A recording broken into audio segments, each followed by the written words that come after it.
যাত্রাপালায় ভিড় জমে ঠিকই, কিন্তু ভোট বাড়ে না। দেশের রাজনীতিতে এখন একটা চেনা ঘটনা। এই দেখুন না, এসআইআর নিয়ে বিহারে ভোটার অধিকার যাত্রা করলেন রাহুল গান্ধী আর তেজস্বী যাদব একসঙ্গে। সেই যাত্রায় ভিড় উপচে পড়ল, কিন্তু ফলাফল কি হলো?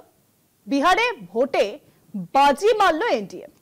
তেজস্বী বলছেন দলের নেতৃত্ব থেকে পদত্যাগ করবেন। রাহুল ফিরে গেছেন দিল্লিতে।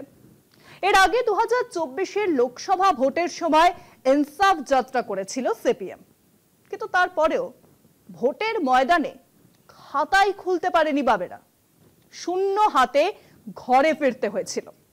কিন্তু নিজেদের বা বিহারের কোনো যাত্রা থেকেই শিক্ষা বোধহয় নেয়নি সিপিএম, আর তাই শুরু হতে চলেছে সিপিএম এর বাংলা বাঁচাও যাত্রা।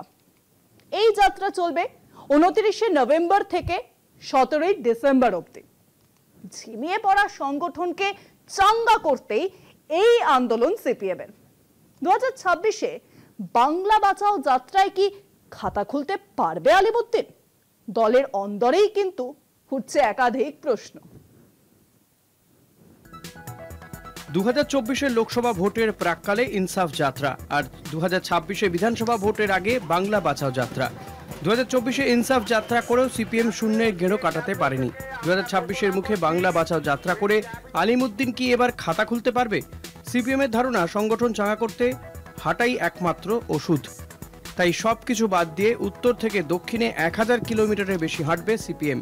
এই লাগাতার হাঁটার পোশাকি নাম বাংলা বাঁচাও যাত্রা। 2026-এর নির্বাচনকে লক্ষ্য বানিয়ে 29শে নভেম্বর থেকে বাংলা বাঁচাও যাত্রা করছে বঙ্গ সিপিএম। এতেই নাকি সংগঠন ঘুরে দাঁড়াবে।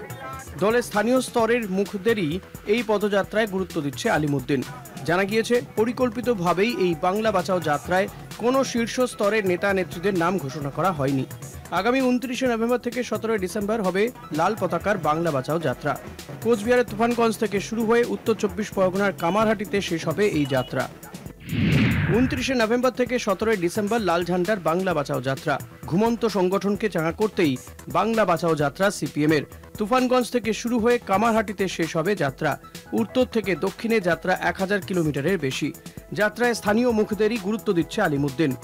2024-এর লোকসভা ভোটের আগে ইনসাফ যাত্রা, 2026-এ বিধানসভা ভোটের আগে বাংলা বাঁচাও যাত্রা। ইনসাফ যাত্রার পরে সিপিএম শূন্যই ছিল। বাংলা বাঁচাও যাত্রায় কি আলিমুদ্দিন খাতা খুলতে পারবে? আমাদের শুধু ধ্বজা ভাঙার আছে, এগিয়ে চলার দায়।